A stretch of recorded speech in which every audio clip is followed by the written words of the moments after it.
Welcome to the HCI family of podcasts. We're your source for personal, professional, and organizational growth and development. We share our own original research, explore industry trends, and interview executives and thought leaders from across the globe. Join us for practitioner-oriented content around all things leadership, HR, talent management, organizational development, and change management. Maximize your personal and organizational potential with the HCI family of podcasts.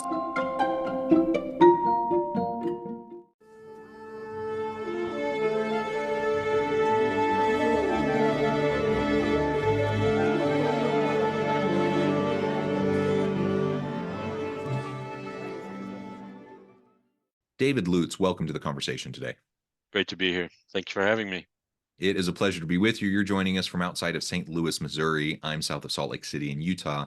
And today we're going to be talking about talent management and the employee life cycle. Very, very important topic. I know it's something that a lot of organizations are always struggling with. It's interesting. Over the last several years, of course, we had a pandemic, and then we had, these terms that were thrown around, quiet quitting, et cetera.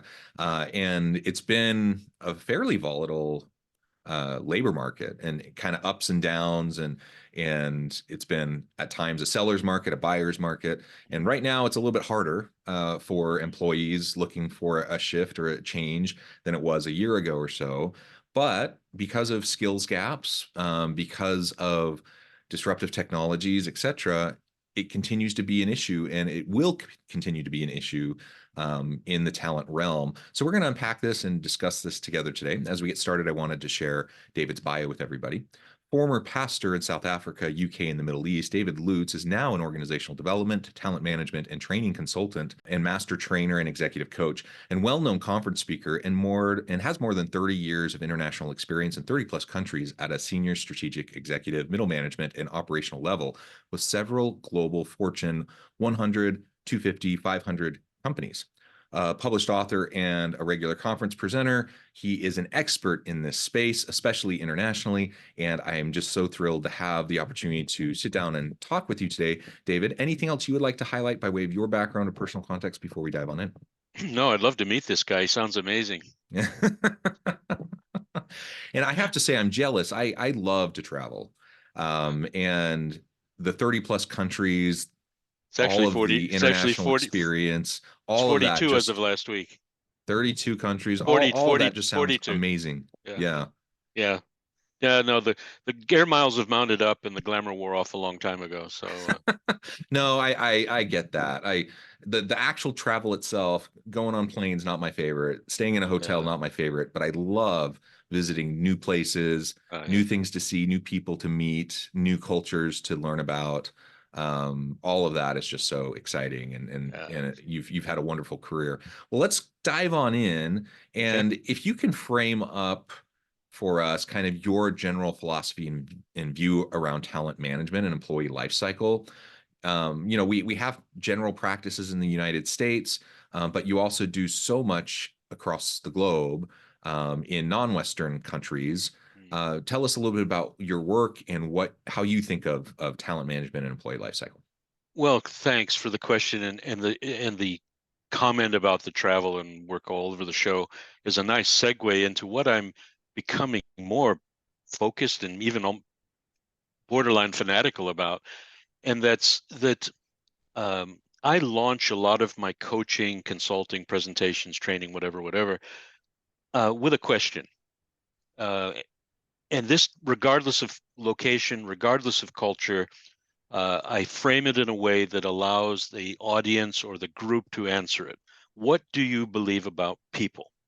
What do you believe about people? Do you believe people are basically good? Do you believe people can be invested in, that they can change, become a bad person to a good person, and vice versa? Do you believe people are hungry to learn? Do you believe people welcome the idea of being stretched, of having a challenge in their career, in their job, whatever, and I give this long list of questions, and I get answers depending on the culture and context, of course. Yeah. But one of the things that is common, and I connect this then with a lot of the global surveys that have been done regarding why do people stay? Why do people Yep. give more? Why do people hang in there? Best place to work, employer of choice, investor in people, whatever the standard is that an organization aspires to. This I connect the what do you believe about people, blah blah blah, on the one side with the standards on the other.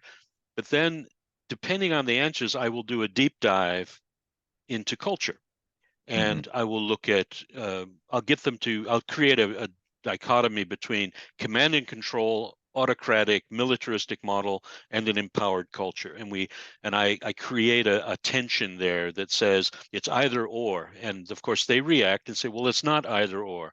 And I get them to say, it depends on the context, etc. Long story short, there are three things that have turned up and that are framing almost everything I do. And I don't want to name drop location because it sounds very exotic, but I was working with senior government officials in the Fiji Islands, Solomon Islands, Vanuatu a couple of weeks ago. And I have never been there. I've worked in India, I've worked in Jakarta, I've worked in Malaysia and other places, but I'd never been to this location. And I was surprised at how clearly they were thinking about those questions. But the point is that I, people stay longer because they know that they are valued, respected, appreciated, and their job makes a contribution to the overall mission vision of the organization. And I was surprised because that's my number three. I've dropped that down to number three. But Mm. no, their number two was my number one, and that's that the organization invests in me. I have a career path. Training and development isn't just attendance at courses. Um, I know I'm not competent just because I attended a training course or got a certificate. I'm competent because the organization allows me to demonstrate what I think I've learned on the job. Number two, in my lists, and they came up with it as well, is a relationship with the line manager. And Hmm. the old adage is people don't leave organizations, they leave bad managers. Yeah. Well, and the third one, in the mix of those top three, was communication. Just the idea that I am heard. There are many different ways for me to share my opinion. They are welcomed. Therefore, I fit. Therefore, I feel valued. And and underpinning all of this, which surprised me completely, the first time it's ever come up in the last 10 years, servant leadership. Mm. I feel like the senior leadership team, they are not just interested in the bottom line. Well, in the government, they don't care about that over there, but it's not just about the investors' happiness. It's not just about reputation or getting reelected.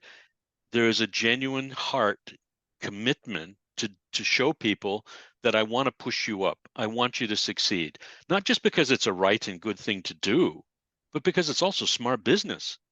And all of those standards are beginning to say the same thing now, that if you will invest in people in this way and you will push them up and serve them and develop an empathetic listening ear, therefore communication. If you will give good feedback and delegation, therefore I know where I fit and I'm supported, well, everybody wins. And this has been, it's amazing how I've decided servant leadership is going to be my message forever. It works at home. My wife tells me what to do and I do it. It's really simple.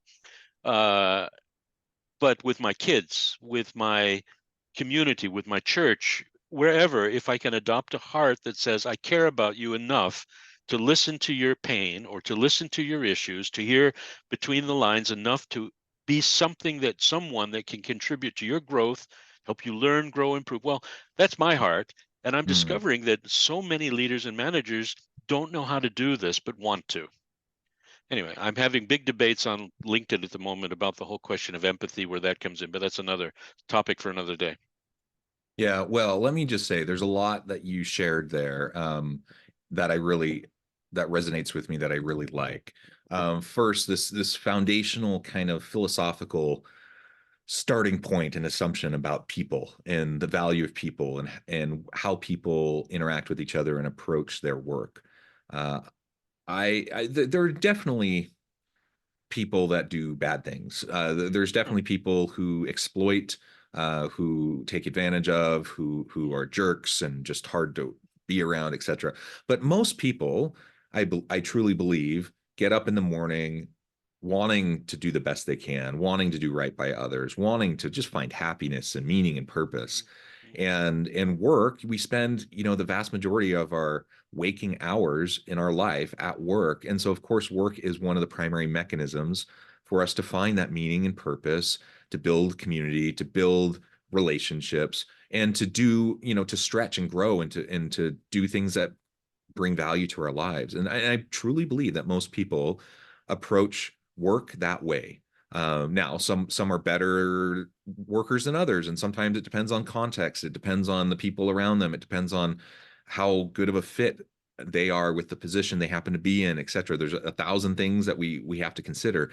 But if we start with the general premise that people are good and trying to do good, I think we just interact with people in a dramatically different way. I'm thinking of a particular organization I've done some work with recently, and I get it. Like we live in a litigious society. I understand that compliance is important, but their culture has moved so far towards just strict compliance, punitive actions, etc.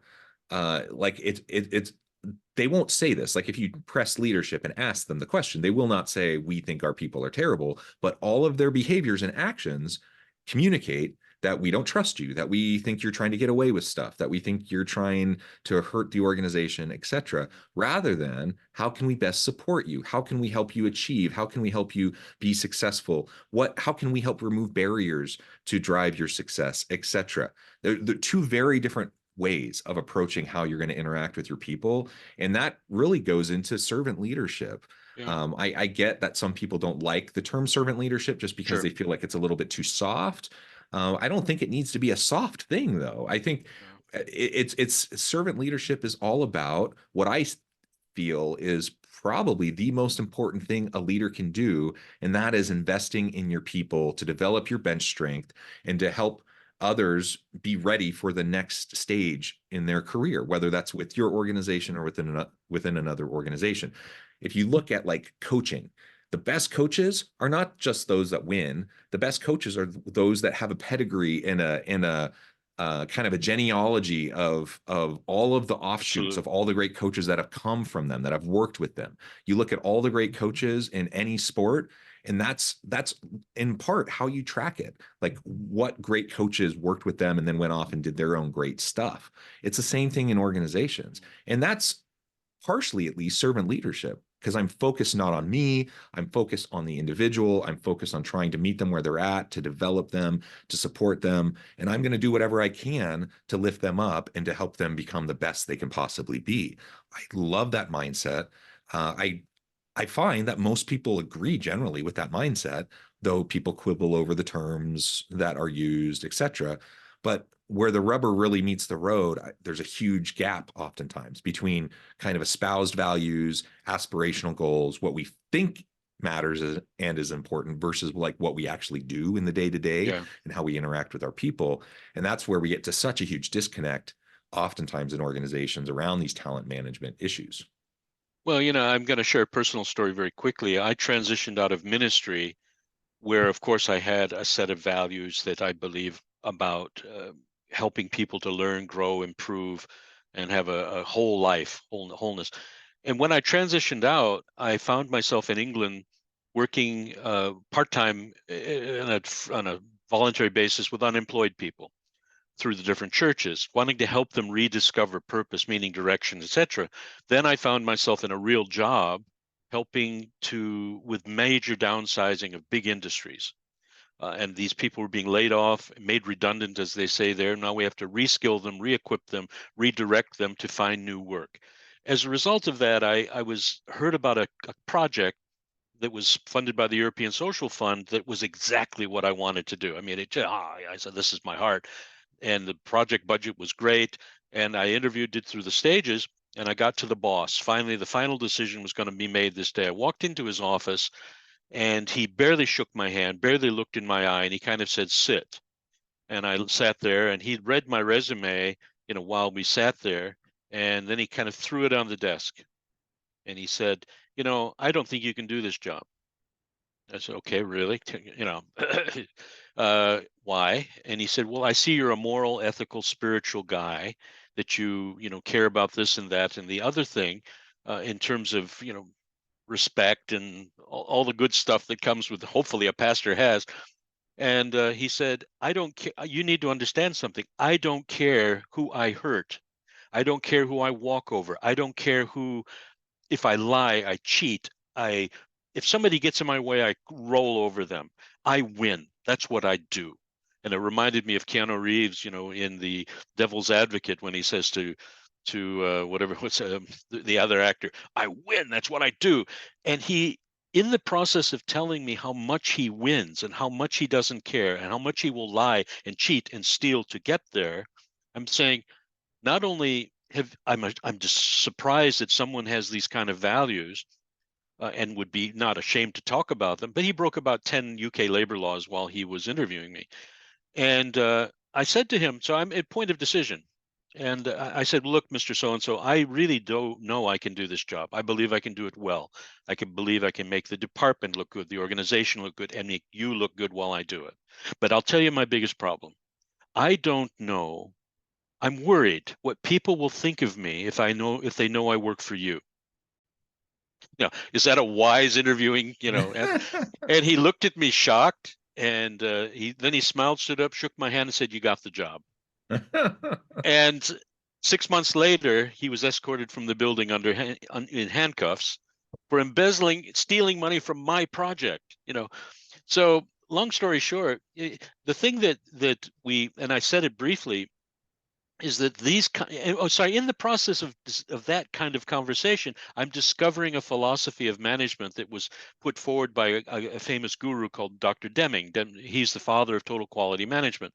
And he talks about breaking down barriers, driving out fear, restoring joy, pride of workmanship, instilling leadership, on the job training, continuous learning. And I'm going, yes, yes, yes, I can do that. That's what I want to do. And not only because it resonated with me personally, spiritually, ethically, morally, whatever, but I began to learn this is smart business. And the problem that I've discovered in other parts of the world is that the website of the organization says, we believe our people are our most valuable asset. We believe in investing in our people. We believe we are a community. We are a family, yada, yada, yada. And then you go in and you scratch a little bit deeper and you ask the ordinary people, why have you got a 41% turnover rate of your middle and upper management team? Well, because we don't practice what we preach. And so what I'm discovering is that two things. One is that not everybody cares. Not to contradict what you mentioned earlier, but some people, not everybody wants more. So if you look at the 9-box grid, or when you're looking at succession planning or identifying high potentials, there's the middle box of about 55% of your population are just solid contributors that don't aspire to leadership. They don't want to run the show. They just want to do a good job, feel good about it when they go home at the end of the day. Then you've got your higher, lower percentage, in the different corners of the box of the grid. And I'm beginning to discover that the people that contribute for the ongoing day-to-day solid productivity are the people that actually care about their job, but also care about the people they work with. And if you ask them, what are the top 10 reasons why you stay? I like the people I work with. I like the job I do. I like the way I'm asked to do it. I like the support my manager gives me. The other thing that I'm discovering is that people can't walk the talk. There is a heart issue here. They can fake it, and after a time, you can fake some empathy. You can fake listening. You can fake serving, if you like. You can go through the motions and sort of perform like you really do want to push people up, and you're a good servant leader. But that grows old very fast. And anyway, I'm discovering that there are ways to package the message of servant leadership that doesn't make people feel like meekness and humility equals weakness. It's actually a smart business message as well. Yeah, absolutely. I mean, there's so much research on the power. Well, first of all, how good leaders need to have emotional intelligence, right?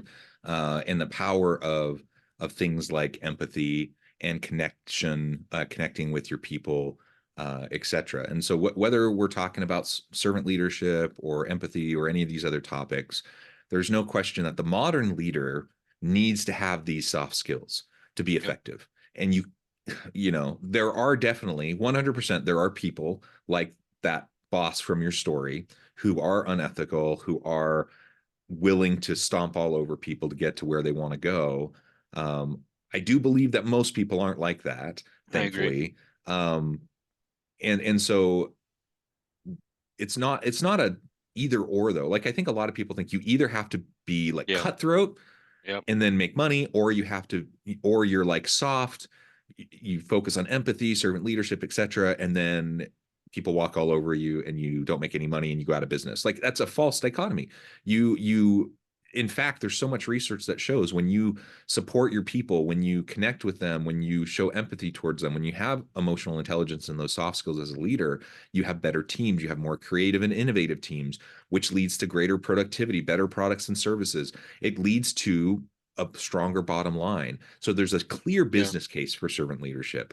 There's a clear Absolutely. human case for servant leadership. Yeah. And all of this comes back to how do we attract and retain the very best people to be in our organizations and to not just take for granted that we're always going to have an endless supply of people we can churn through. Because if you have this mentality that we're just going to chew people up and spit them out and get every last ounce of productivity we can out of somebody before they get fed up and leave, guess what? In the modern world of work, you are probably not going to be very relevant for very long because Yeah. you're not going to get enough people to churn through. It just isn't possible. And so in this modern world where we're talking about labor shortages across so many industries and so many skill areas, we need to do better. Leaders need to do better. And there's a point.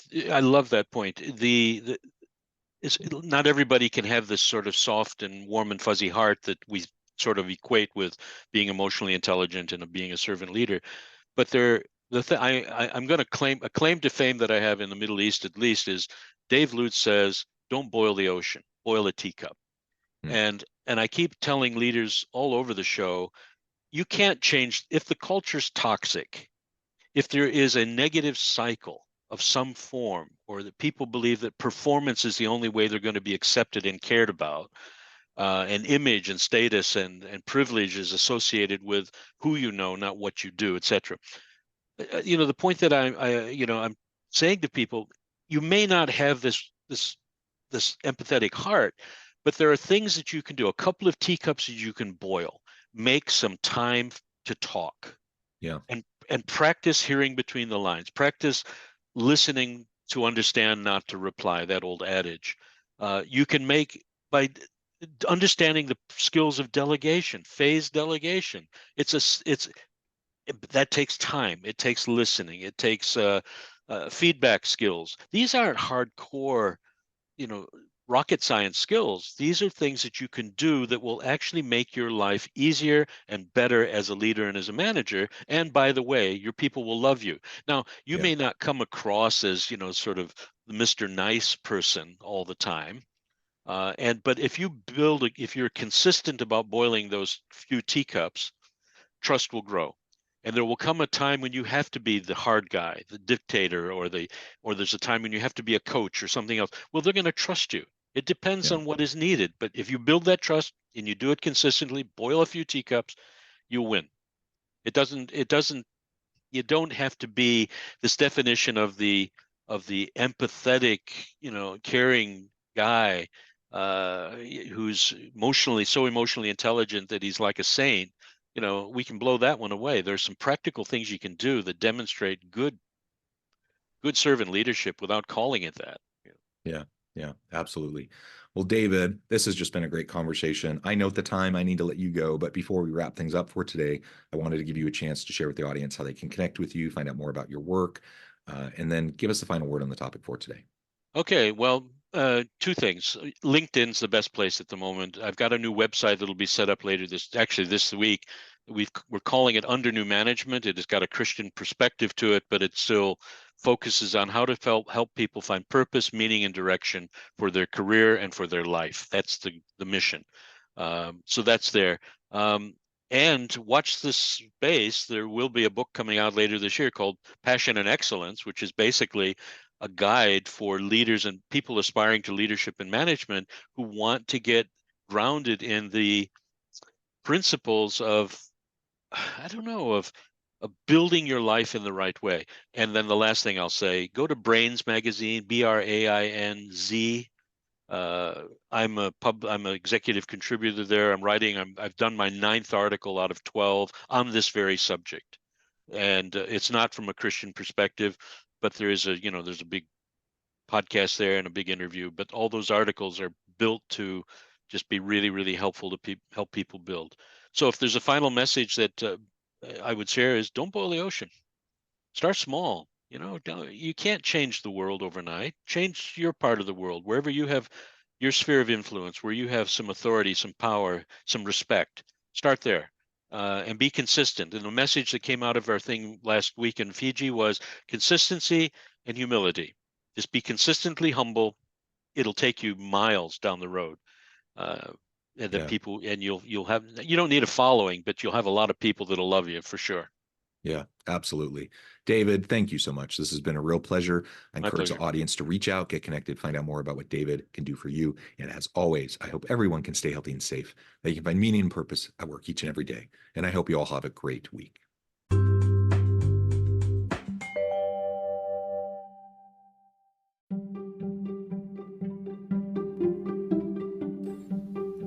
Thanks for joining us for this episode of the podcast. We hope you stay healthy and safe, and please join us again soon.